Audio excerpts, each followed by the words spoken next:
السلام Naririnig عليكم ورحمة الله وبركاته. naam ya Sheikh. Sami'ata ya Sheikh?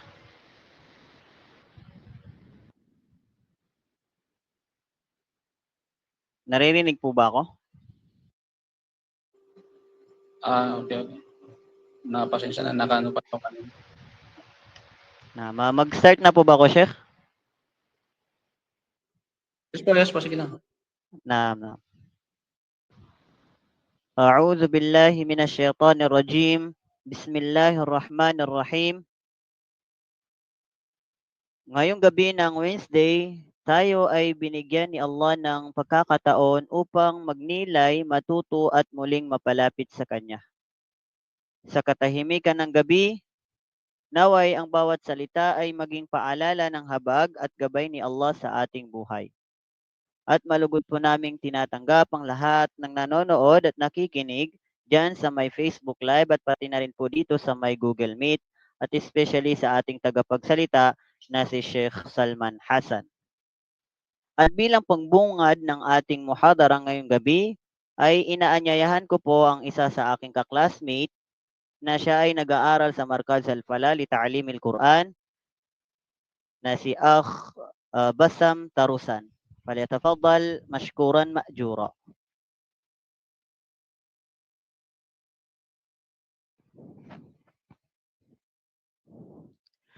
أعوذ بالله من الشيطان الرجيم.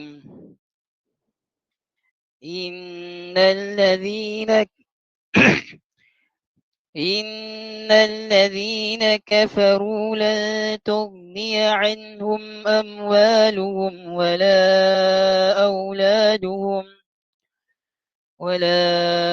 أولادهم من الله شيئا وأولئك هم وقود النار كدأب آل فرعون والذين من قبلهم كذبوا بآياتنا فأخذهم الله بذنوبهم والله شديد العقاب قل للذين كفروا ستغلبون وتحشرون إلى جهنم وبئس المهاد قد كان لكم آية في فئتين التقتا فئة تقاتل في سبيل الله وأخرى كافرة يرونهم مثليهم رأي العين والله يؤيد بنصره من يشاء إن في ذلك لعبرة لأولي الأبصار زين للناس حب الشهوات من النساء والبنين والقناطير المقنطرة من الذهب والفضة والخيل المسومة والأنعام والحرث ذلك متاع الحياة الدنيا والله عنده حسن المآب.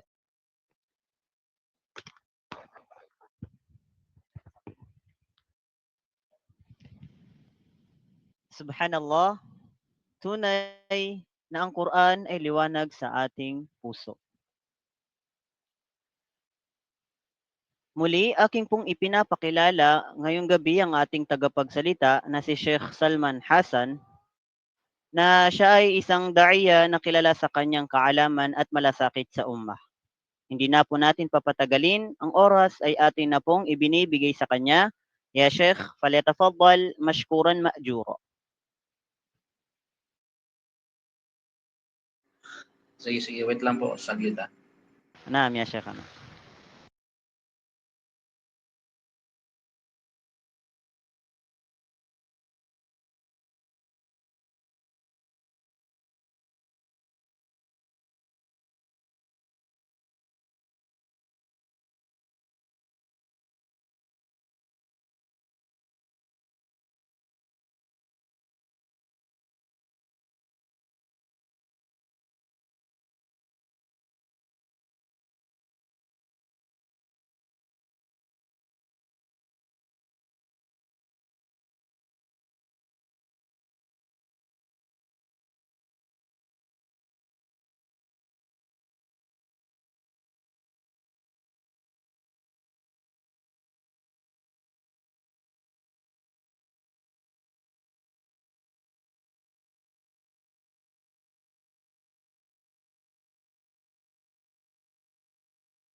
Saglit lang po kasi mahina yung net ko.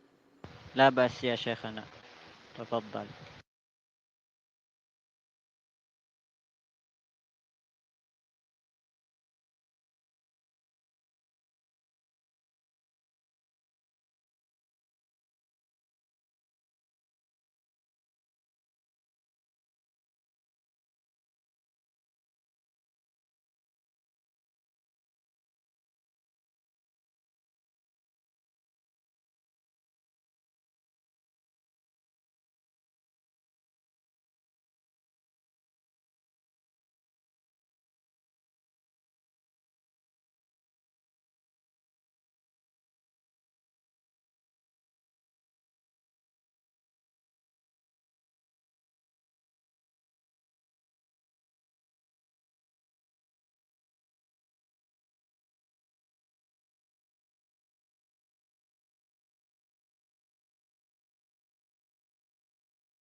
أعوذ بالله من الشيطان الرجيم. بسم الله الرحمن الرحيم. به نستعين وعليه نتوكل. أشهد أن لا إله إلا الله وحده لا شريك له وأشهد أن محمدا عبده ورسوله وبعد. Narinig ko ba ako ng maayos? نعم يا شيخنا. Una sa lahat, ang papuri at pasasalamat ay para lamang sa Allah at ang pagpapala at kapayapaan ay mapasa ating mahal na propeta na si Propeta Muhammad sallallahu alaihi wasallam. Dalangin natin sa Allah subhanahu wa ta'ala tayo ay kanyang gabayan at dagdagan ng maraming kaalaman. Inshallah, tayo muli ay magpapatuloy ng ating talakayan tungkol sa kitab na Mulakhas al-Fiqh at tayo ay nasa bab ng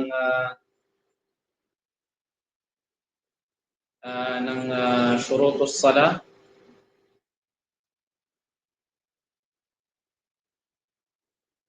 Tayo ngayon ay nasa bab ng shurutus salah, ang mga shurut ng salah. Yani mga haligi ng sala at saka mga obligado ng sala yung at mga sunnah ng sala, yung sunan ng sala. So, dahil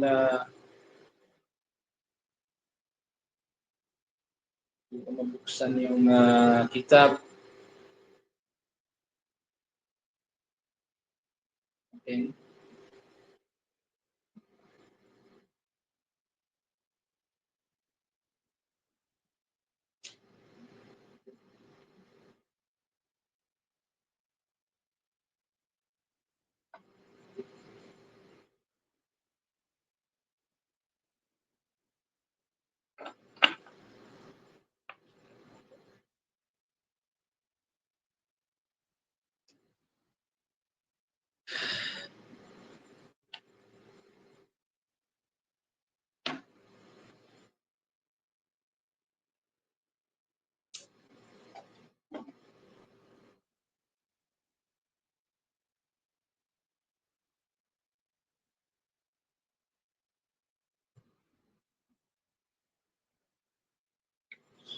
Mabuksan yung kitab. La ilaha illallah.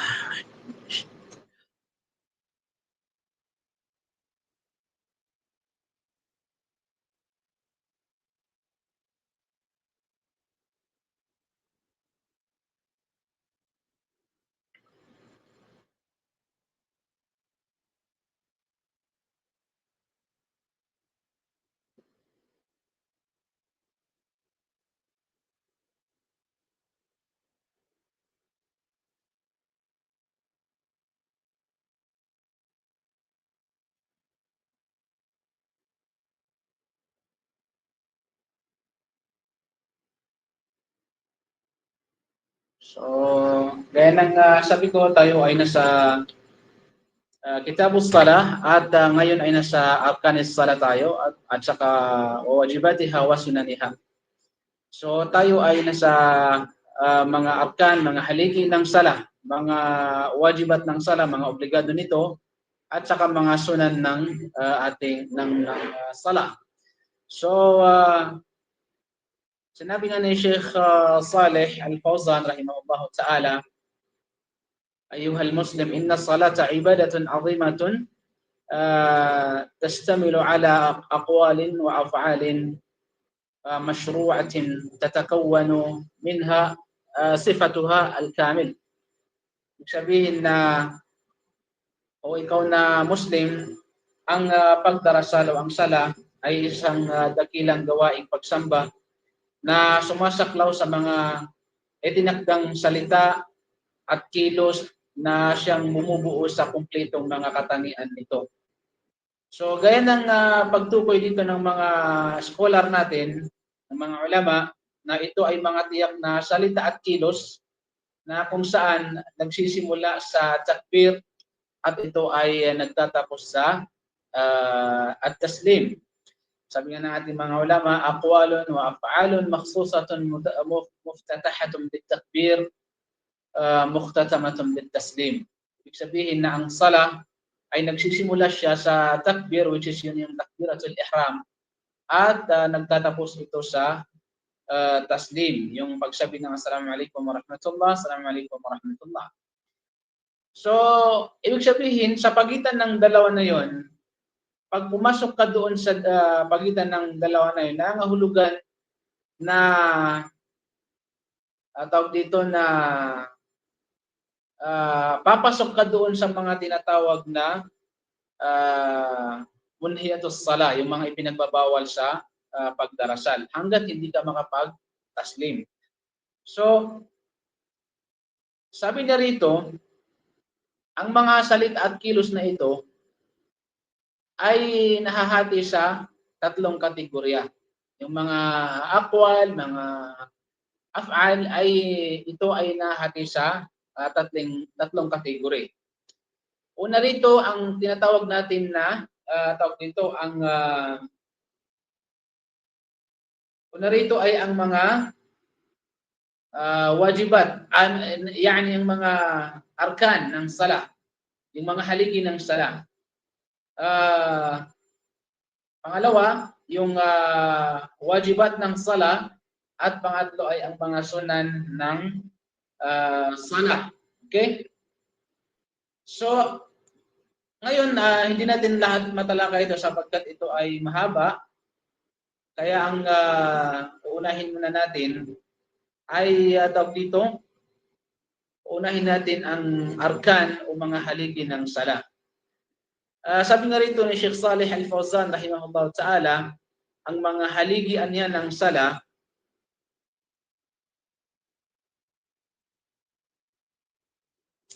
ang mga haligi ng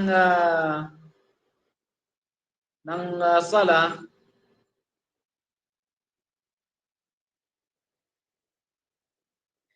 ang mga haligan niya ng sala ay kung ang alinman sa mga ito ay naiwan, ang pagdarasal ay walang bisa o batal ang ating pagdarasal.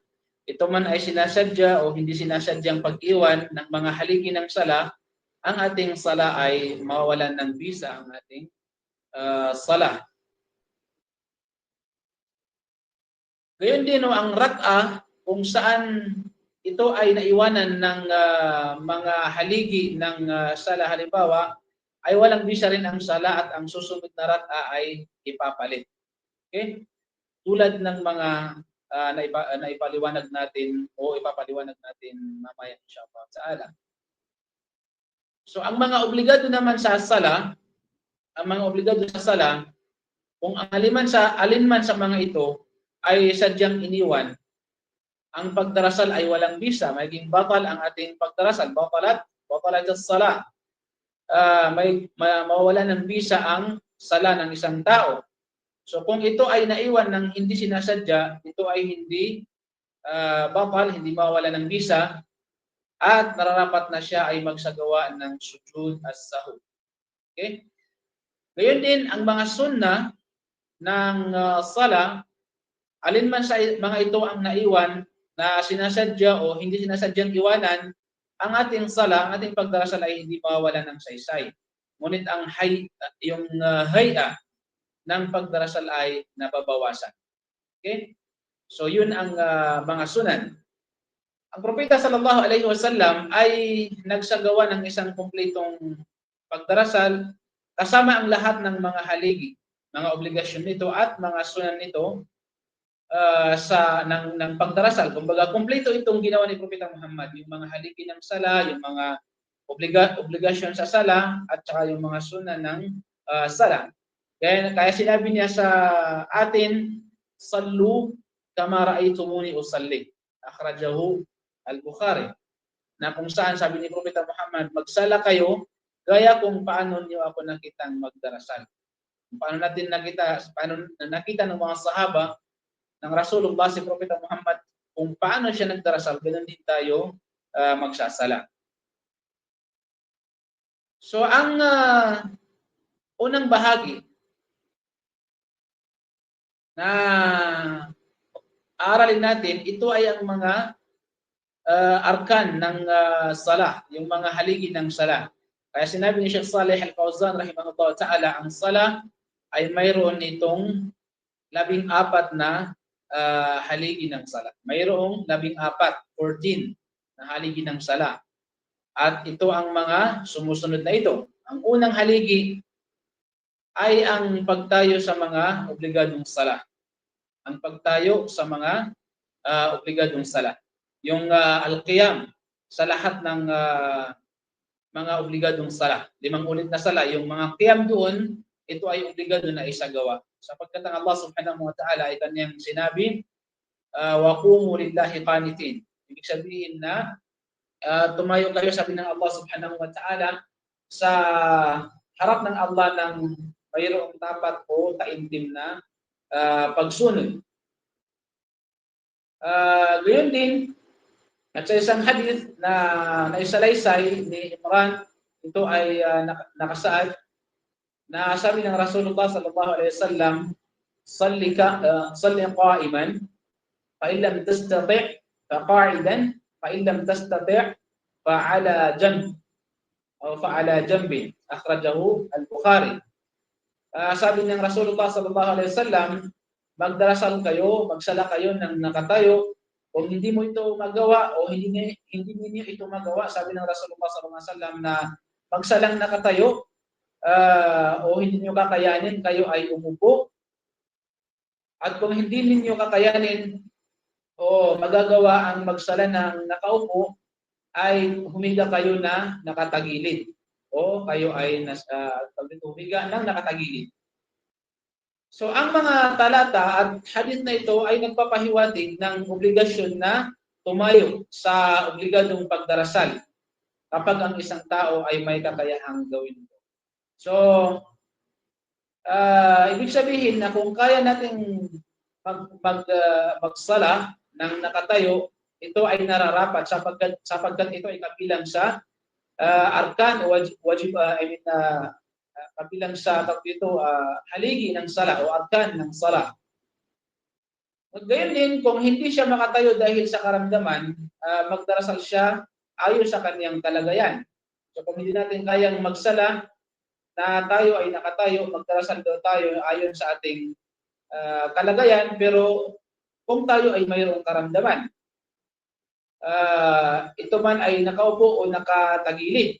So ang mga halimbawa ng mga taong may sakit ay kinabibilangan ng taong natatakot at taong nakahubad at ang sinuman na kailangang umupo o humiga dahil sa pagpapagamot ng hindi maaaring tumayo. Ibig sabihin nito, halimbawa, ikaw ay natatakot kung ikaw ay tatayo sa pagdarasal o ikaw ay nakahubad halimbawa at ganun lang ang kalagayan mo, ikaw ay magsala. Okay?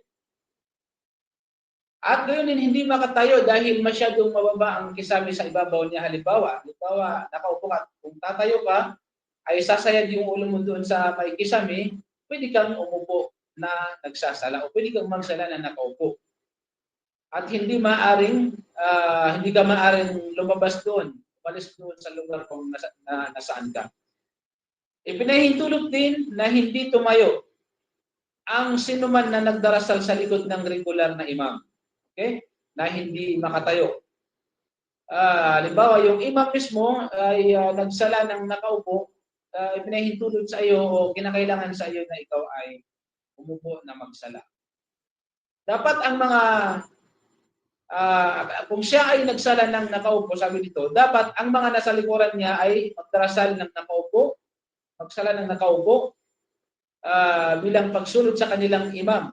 Dahil ang propeta sallallahu alaihi wasallam kung siya ay nagkasakit, siya ay nagsasala ng nakaupo at inutusan ang mga nasa likuran niya na maupo. O yung mga ma'mum na sila ay umupo dahil siya ay nagsala ng nakaupo. So, ang voluntaryong pagdarasal ay maaaring isagawa ng nakatayo o nakaupo. Yung mga voluntary na pagdarasal, mga sunnah na pagdarasal, ito po ay walang problema kung tayo ay pagsasala ng nakatayo or nakaupo. Ang pagtayo dito, yung qiyam sa sunan na mga sala, sunanur rawatib, or yung mga iba pang mga nafila, ay hindi wajib na ikaw ay tumayo. So, malinaw na magiging wajib lamang ang pagtayo sa pagdarasal kapag ikaw ay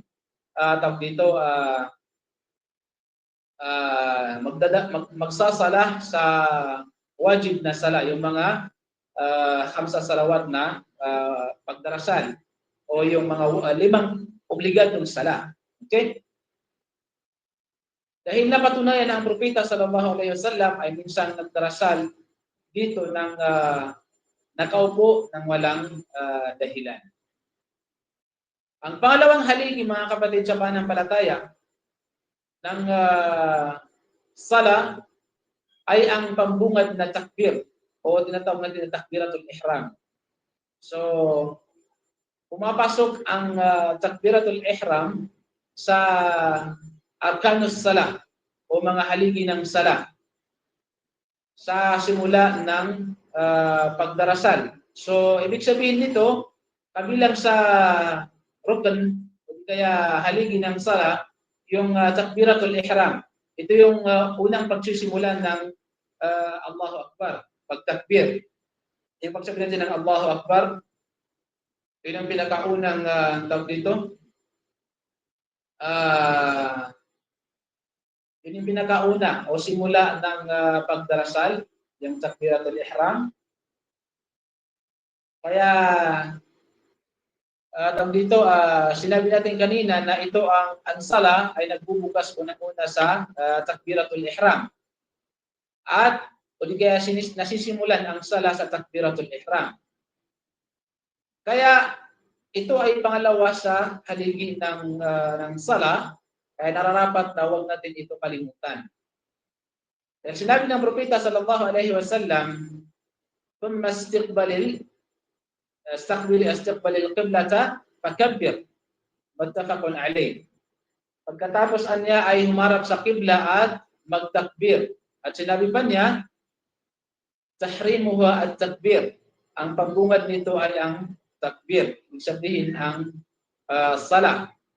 At hindi na iulat ng propeta sallallahu alaihi wasallam na sinimulan niya ang pagdarasal sa anumang bagay maliban sa takbir. So ang pinag-utos ay sabihin ang Allahu Akbar at wala nang iba pa ang dapat na sabihin dahil ito ang ipinapadala o ipinadala sa propeta o ipinag-utos sa propeta sallallahu alaihi wasallam. Opo. So, ang ikatlong haligi o pangatlong haligi ng sala, pangatlong rukun ng sala ay ang pagbigkas ng Suratul Fatiha, ang pagbungad na kabanata ng aklat. Ang hadith ay nagsasaad na sinabi nito, la salata liman lam yaqra bi Fatihatil Kitab. Muttafaqun alayh. Walang sala para sa sinumang hindi bumigkas ng Al-Fatiha. Ang pagbigkas nito ay isang haligi ng bawat rak'ah o unit ng sala. So ito ay tunay na iniulat ng propeta sallallahu alaihi wasallam ay binibigkas ito sa bawat rak'ah ng sala.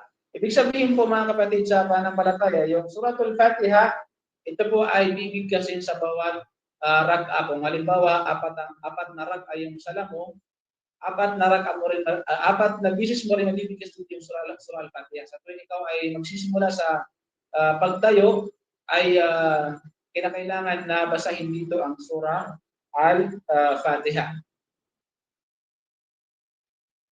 So, nang turuan niya, sallallahu alaihi wasallam, ang isang taong nagkamali sa kanyang pagdarasal, kung paano magsala, inutusan niya silang bigkasin ang Surah Al-Fatiha. So, ang tanong dito, sinabi ni Sheikh Saleh Al-Fawzan, rahimahullah ta'ala, ito ba niya ay obligado para sa bawat nagsasala o obligasyon lamang ito sa imam at sa mga nagdarasal ng nag-iisa, yung mga munfarid? So, ang mga scholar ay hindi nagkaisa sa usapin ito. Ang pinakatama na sinabi nila ay nabigkasin ito ng ma'mum sa mga sala kung saan ang imam ay hindi binibigkas ng malakas ang Suratul Fatiha. At sa panahon ng pananahimik ng imam sa mga sala kung saan ang imam ay binibigkas ng malakas. Halimbawa, mayroong imam na bago siya magbigkas o magdagdag ng mga sura o mga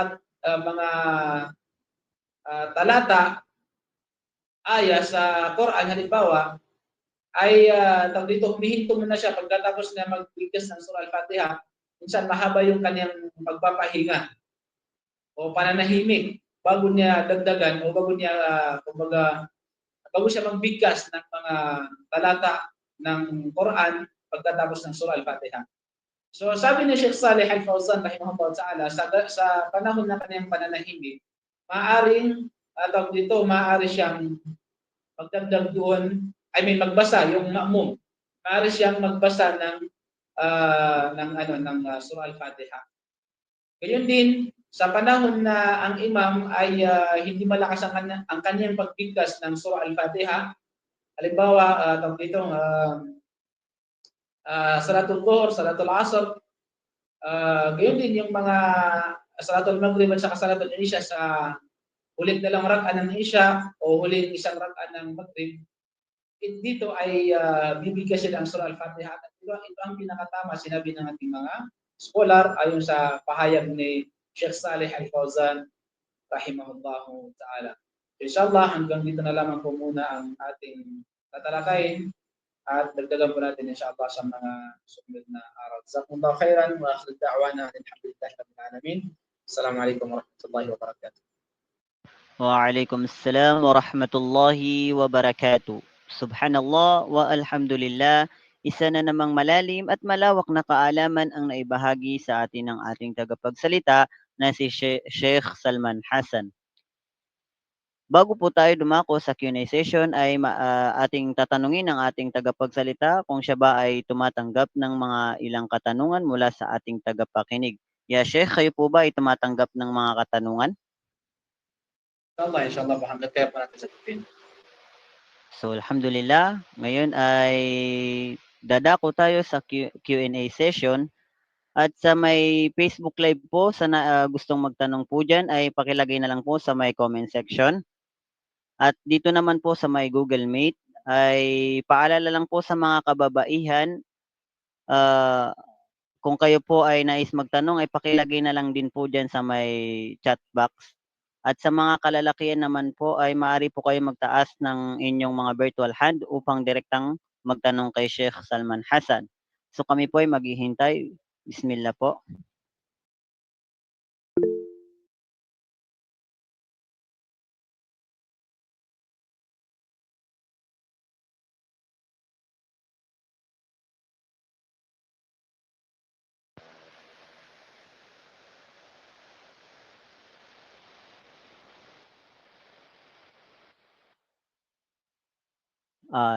So may katanungan dito, Sheikh, sa may chat box. Paano kung may isang Muslim na hindi nakapagsala sa tamang oras? Halimbawa, nakaligtaan niya ang Salatul Asr kahapon, ngayon oras na ulit ng Salatul Asr at naalala niya ang naiwan niya. May nagsabi na kapag naiwan mo ang isang sala, bukas ay isasalam mo muna ang naiwan tapos saka mo isasala ang sala para sa araw na iyon. Halimbawa, mag-asar siya ngayon ng 2 beses na para sa kahapon at pangalawa para sa ngayon. Masyadong mahaba, Sheikh.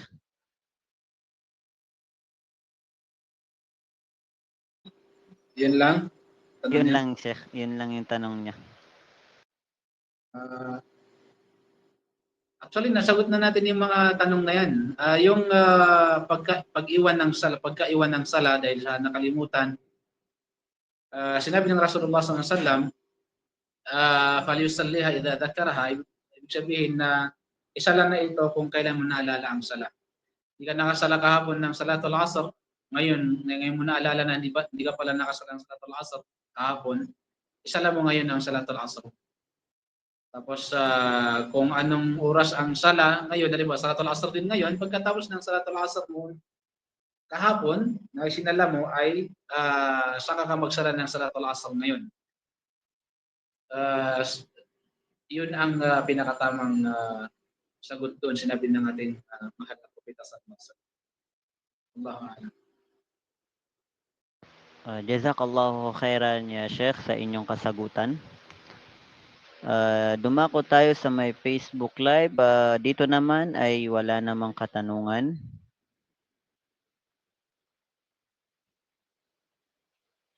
At dito rin, wala rin.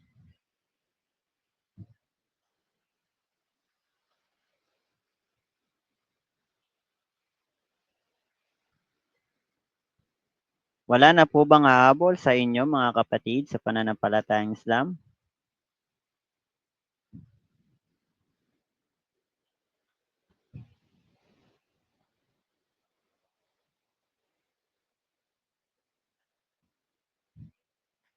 So katanungan, Sheikh, pangalawang katanungan mula sa ating kapatid. Assalamualaikum warahmatullahi wabarakatuh. Ustad, pag po sunna ang naiwan sa sala, kailangan po ba natin magsujud sahu?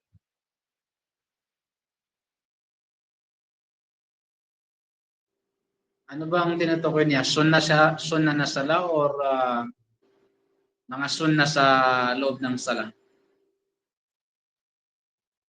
Yun ang hindi niya nasabi, Sheikh. Kung Ayun daw, Sheikh, doon daw sa may wajib na sala po. okay. Actually, kahit saan doon, sa wajib na sala, yung mga obligadong sala, or yung mga sunna na sala, kung ang naiwan sa loob nito, kung ang tinutukoy mo, ang naiwan mo ay mga sunan ng sala, hindi po ito babayaran. Nasabi na natin yung kanina, na ang sunna ng sala, kung mga sunna sa sala, kasi ang mga sunna sa sala, katulad halimbawa ng sunna sa sala, yung pagbigkas ng mga ayat pagkatapos ng surah Al-Fatiha. Para po malinawan tayo. Halimbawa, pagkatapos mag-surah Al-Fatiha, dadagdag ka ng mga ini-sura sa Quran or ini-aya mula sa Quran, talata mula sa Quran, hindi obligado na, hindi ito babayaran. Kaya sinabi na kanina, alinman sa mga ito ay sinasadya o hindi sinasadya na iwanan sa mga sunnah ng sala, ang sala ay hindi mawalang saysay. At wala ring walang sujudus sahwi doon. Kasi sunan lang yun, mga sunan lang yun sa sala. Mga sunan lang yun ng sala, kaya hindi ito, walang walang sujudus sahwi dito. Either tawag dito, sinadya mong iwanan or hindi mo sinasadyang iwanan, walang masama doon. Allahu a'lam. Jazakallahu khairan ya Sheikhana. Unahin lang po natin ang nagtaas ng kamay. Si Akh Hasim Karim Mamun. Palitafaddal. Assalamualaikum ya Sheikh. Ang katanong ko po ay paano kung sa pagtahiyat mo po yung sa una or sa last, yung bibigkasin, may hindi ka nabigkas, kumbaga nakalimutan mo po. Ano po, kailangan po ba mag-sujudu sahwi? Alin po yun? Kumbaga po, sa pagtahiyat po ba? Pagtahiyat, kapag may nakalimutan kayong bibigkasin, halimbawa iba yung tahiyatul masjid. Kung nakalimutan mo yung iba, kumbaga nakalimutan mo, hindi mo na-correct or nabigkas lahat ng tama, ano po, kailangan mo ba mag-sujudu sahwi? Tahiyat? Yung tahiyat? Opo, Yung doon na Sheikh sa pag-upo atas tinutukoy niya, hindi yung tahiyatul masjid. opo yun. Opo yun. Tahiyatul masjid? Hindi po Sheikh, yung Opo. doon sa may pag-upo. Yung tahiyat. Oo, tahiyat. So, actually hindi pa natin na dito sa tinatalakay natin, pero hindi pa natin na tawag dito na talakay yun. So, tawag dito pag inshallah matalakay natin, saka natin masasagot yan inshallah. Sige po. Iba po yun, yung tahiyatul masjid bago pumasok ng masjid, yun yung gagawin nyo. Magsasala kayo. Okay po. Next katanungan po. Assalamualaikum warahmatullahi wabarakatuh po ya Ustad. Pwede ba magsala na hindi pa natatapos ang tawag ng adhan sa masjid sa kadahilanan na nagmamadali dahil OFW po? Jazakallahu khairan po sa pagtugon. Pag pumasok ang oras ng sala, rinig niyo yung adhan, ibig sabihin pumasok na ang oras ng sala.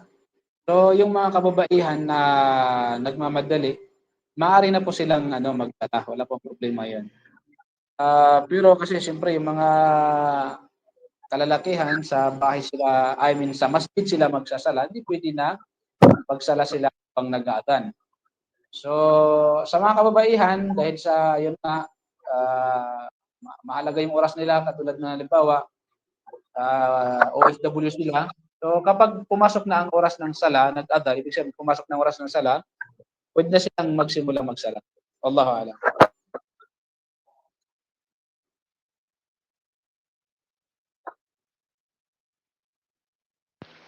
So, jazakallahu khairan ya Sheikhana. So, siguro isang dito na lang. Jazakallahu khairan ya Sheikhana al-Fadil sa inyong magandang pagbigay ng kaalaman at sa mga nakibahagi rin ngayong gabi. Maraming salamat po sa inyo. At bilang pagtatapos ng ating muhadara ngayong gabi ya Sheikh, ay inihiling po namin sa inyo na magbigay ng panghuling salita or payo at pangunahan po kami sa kafaratul majlis. Jazakumullahu khairan po. Barakallahu fikum. Lang natin sa Allah Ta'ala na maintindihan natin ang at magkaroon tayo ng ganting palabas. Hanggang dito na lamang. Subhanakallahumma wa bihamdik, asyhadu an la ilaha illa anta, astaghfiruka wa atubu ilaik. Assalamualaikum warahmatullahi wabarakatuh. Waalaikumsalam warahmatullahi wabarakatuh. Alhamdulillah, naway maging ilaw at gabay ang ating natutunan ngayon gabi. Hindi sapat ang kaalaman kung hindi ito isa sa buhay. Gamitin natin ito upang lalo tayong mapalapit kay Allahu Subhanahu wa Ta'ala. Hanggang sa muli mga kapatid sa pananampalatayang Islam. Wassalamualaikum warahmatullahi wabarakatuh.